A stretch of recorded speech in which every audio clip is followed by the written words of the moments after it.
how Neanderthals mixed with Homo sapiens. The genetic legacy hidden in your DNA. The blood on the spear was not human, not entirely. That thought hit me somewhere in a trench outside Kabara Cave, Israel, in the early 90s, 20 centimeters deep in ochre-stained sediment. When we pulled out this a Neanderthal hyoid bone perfectly so preserved, could rewrite the timeline like of early human dropped it migration. Yesterday. The hyoid, the bone that makes speech possible, sitting there, shaped nearly identical to yours. And nobody on the team wanted to say what we were all thinking. So I will say it now. They talk, they love, and at some point, in some cave mouth, riverbank, or forest clearing that smelled of pine resin and old blood, one of them pressed skin against skin with oneness. And that moment is not ancient history. That moment is inside you right now. Your immune system remembers it. Your circadian rhythm carries a faint echo of it. Your body, reading this, also is partially the result of that encounter. And science spent the better part of a century calling these people brutes. Let me tell you what actually happened. Forget the dioramas. Forget the slack-jawed caveman hunched over a fire. When Homo sapiens first pushed into Europe, roughly 45,000 years ago, they did not march into empty territory. Neanderthals had been working that landscape for over 200,000 years. 200,000. They had watched glaciers advance and retreat. They had hunted cave lion. They had buried their dead with flowers, or so the pollen at Shanidar suggested before later researchers argued contamination. And you know what? The fossils don't tell us everything, but my gut says a species that intentionally cupped a skull in red ochre and laid eagle talons beside a body was not doing it by accident.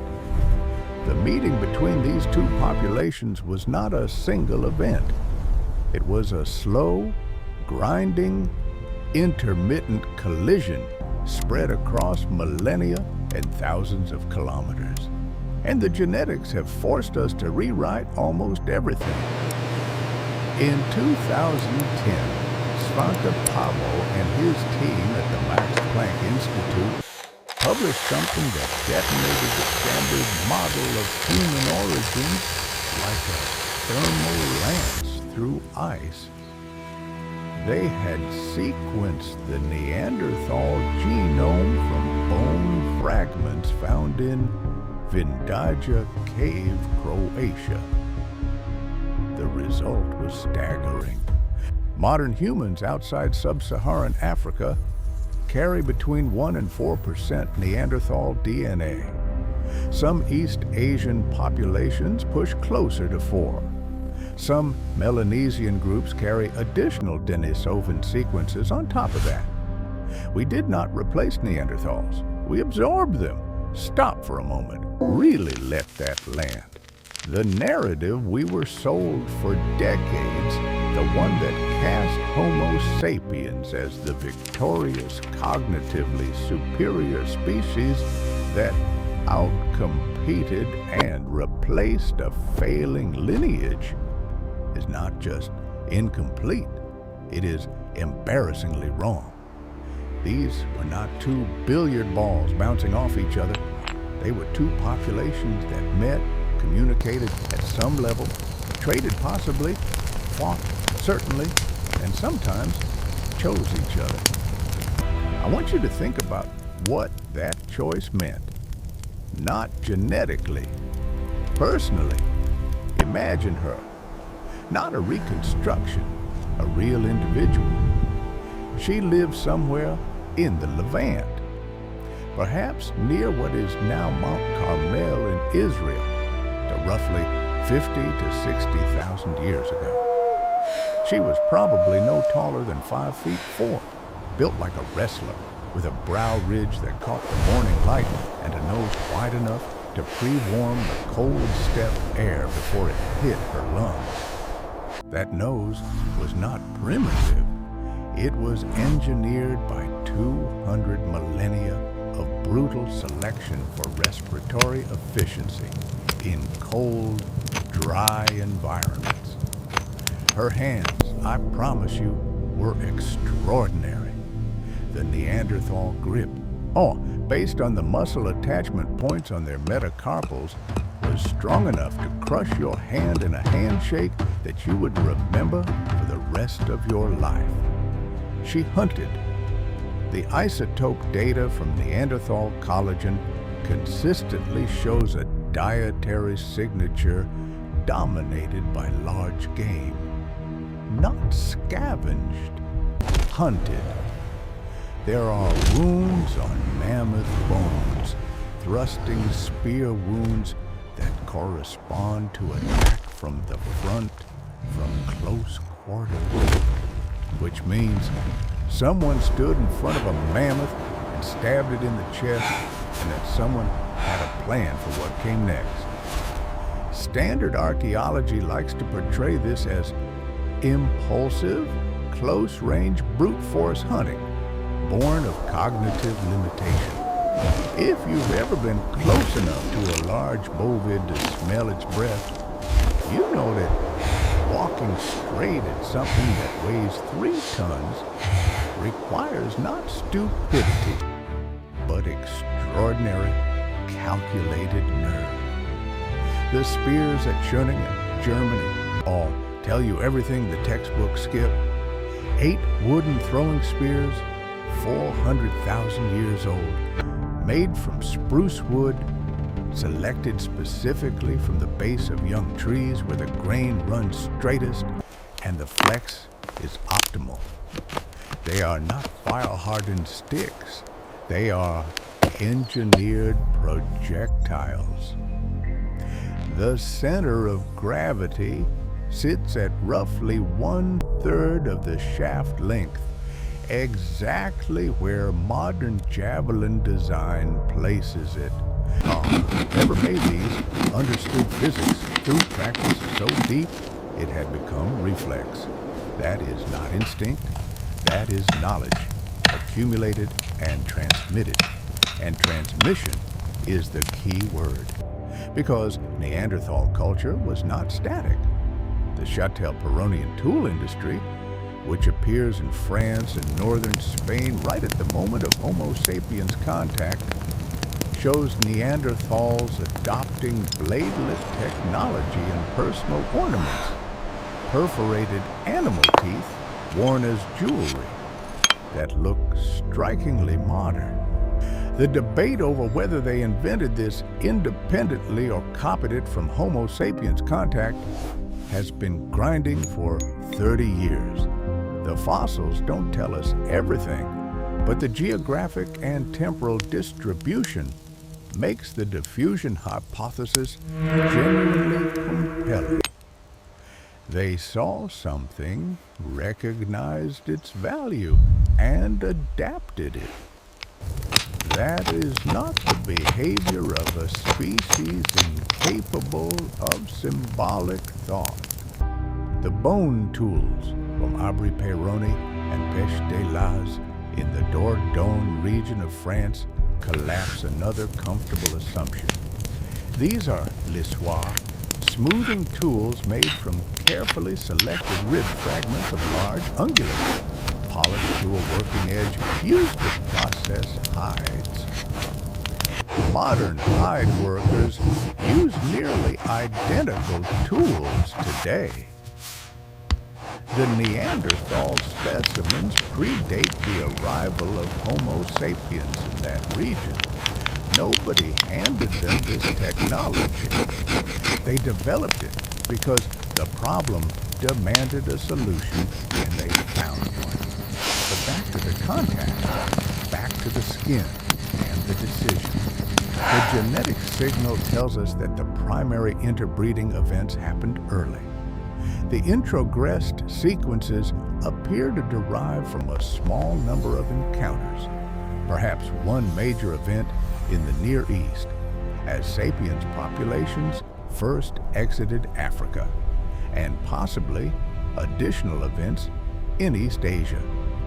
This was not sustained cohabitation, it was episodic, and that mattered, because it means these encounters happened across cultural and perceptual barriers that we can barely imagine. They almost certainly did not share a language.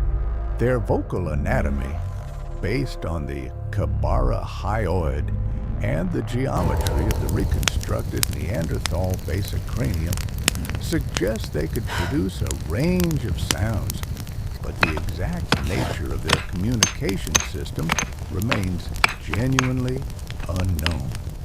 What we can say is that two groups of bipedal, tool-using, fire-controlling, socially organized primates looked at each other and did not simply fight.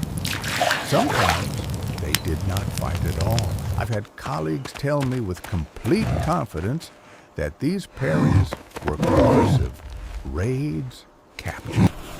And I will not pretend that violence is off the table. The archaeology of this period is not gentle, but the genetics do not let us assume that.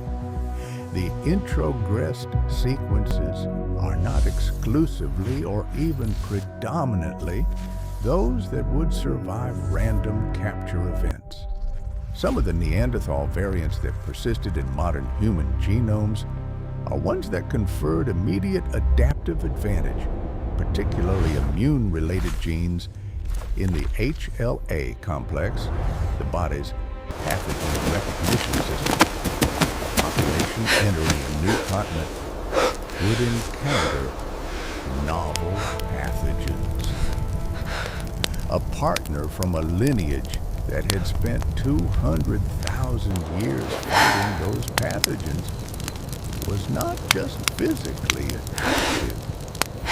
They were biologically useful.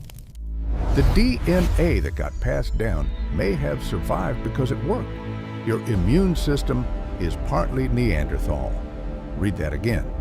The STAT2 gene variant, which plays a role in interferon signaling during viral infection, has a Neanderthal origin in modern Eurasian populations. Variants of OAS1, a gene critical to antiviral response, also traced to Neanderthal introgression. Researchers who looked at COVID-19 severity data found that certain Neanderthal-derived gene clusters were associated with increased risk of severe respiratory disease, while others were protective. The Pleistocene is not behind you. It is in you, making decisions in real time. There are darker passages in the Neanderthal genome story. Not everything that entered the modern human gene pool stayed.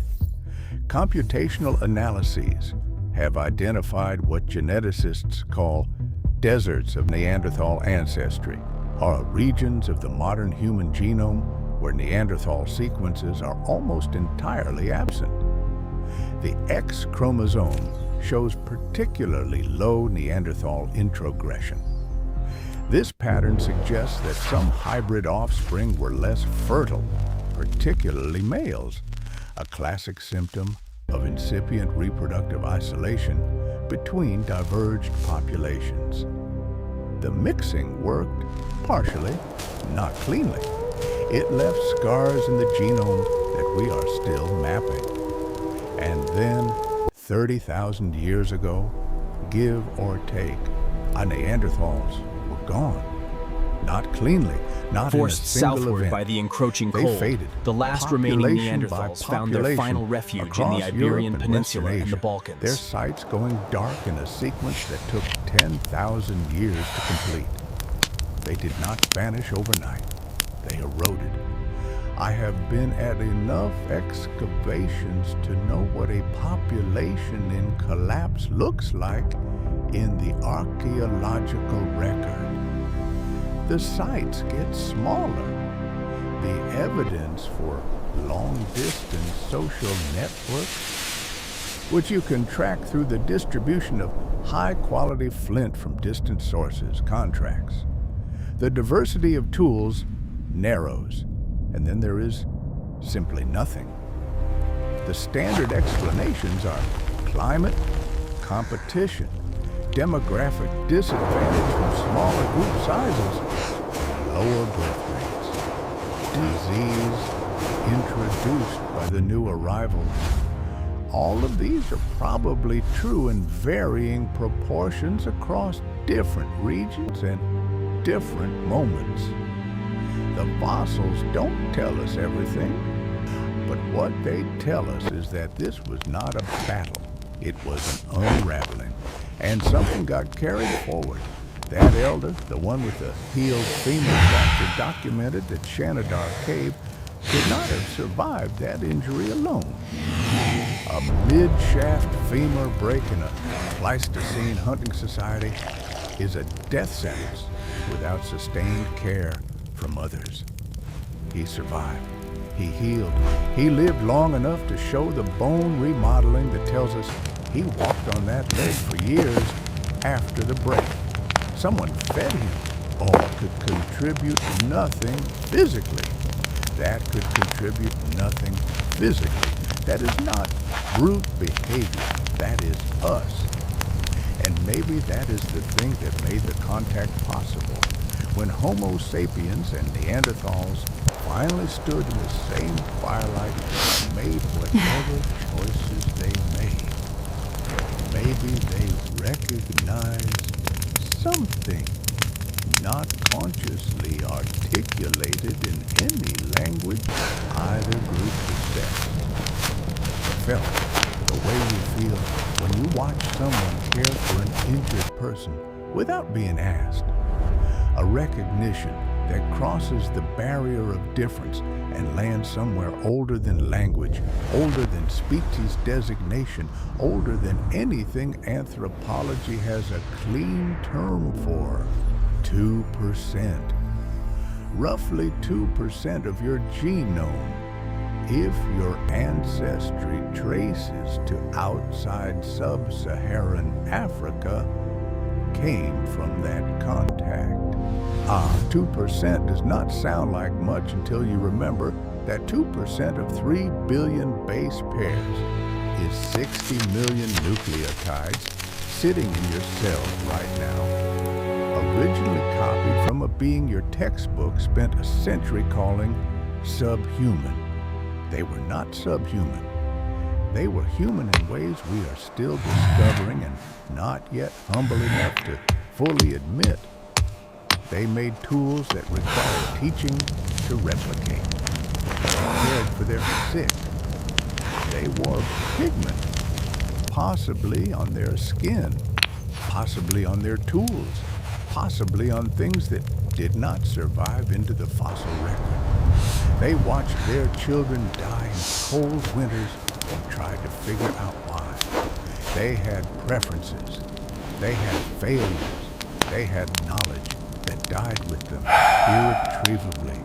When the last individual who held it went cold in some cave or open hillside that we have not found yet and may never find. The genetic ghost does not haunt you. It inhabits you. It is not a remnant. It is not vestigial. It is operational right now in your skin, in your immune response, in the melanin production pathways of your cells. In places, we are still finding Neanderthal fingerprints where we did not think to look. I have spent 30 years in the dirt defending these people against the comfortable story that progress means replacement.